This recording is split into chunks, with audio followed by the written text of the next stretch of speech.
it was similar to Florida's. 2, if there was the process of getting a permit was defined, limited, and configured in such a way there was little wiggle room, and authorities will be held accountable for it. If we had a whole package of all of that, and then we based it on convictions, yes. Mm-hmm. It's just interesting. I mean, in the Brady case, Brady example, there was a Prince case that went up to the United States Supreme Court where the NRA filed a brief and argued in that brief states' rights, right? And here, in present day, we don't want to make a states' rights argument because we don't like our laws, we like some other states' laws. But if we were able to fix the states' laws in a way, and our states' laws in a way that you would deem them to be acceptable, then we could make sort of a sovereign states' rights argument again. And I just find that argument to be a little inconsistent, recognizing, of course, that you alone haven't put that forth.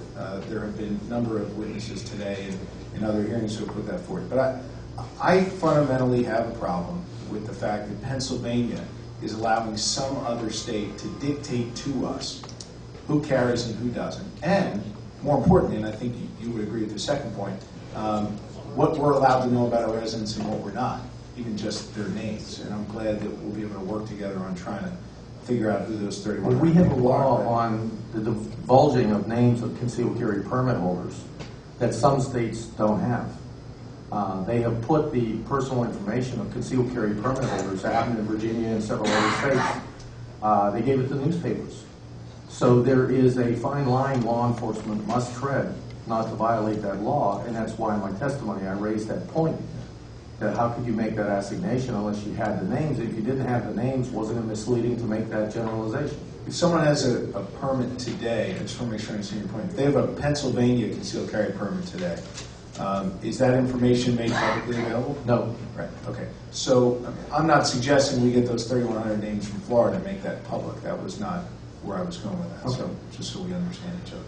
I guess, again, to me, and I've said this publicly several times, whether you're on the left or the right or the middle on this issue, whether you're in the NRA or in ceasefire PA, I think we can all agree that we would all be better suited having Pennsylvania laws govern. And what I had hoped that would come out of this hearing today, and I think you're helping this process along, is that we could start to begin to come to some agreement on where Pennsylvania law can both be strengthened and addressed from recognizing your concerns about the permitting process so that we can be in a position of having sovereignty as a Commonwealth and not relying on some other state's process. Because when we do rely on that other state's process, then we run into the fact that we have a lieutenant from Philadelphia who picks up the phone or whomever and tries to find out information about a Philadelphia resident and can't. And that puts our law enforcement at risk. That puts us in a position of really, I think, being behind the 8 ball as opposed to being ahead of the curve.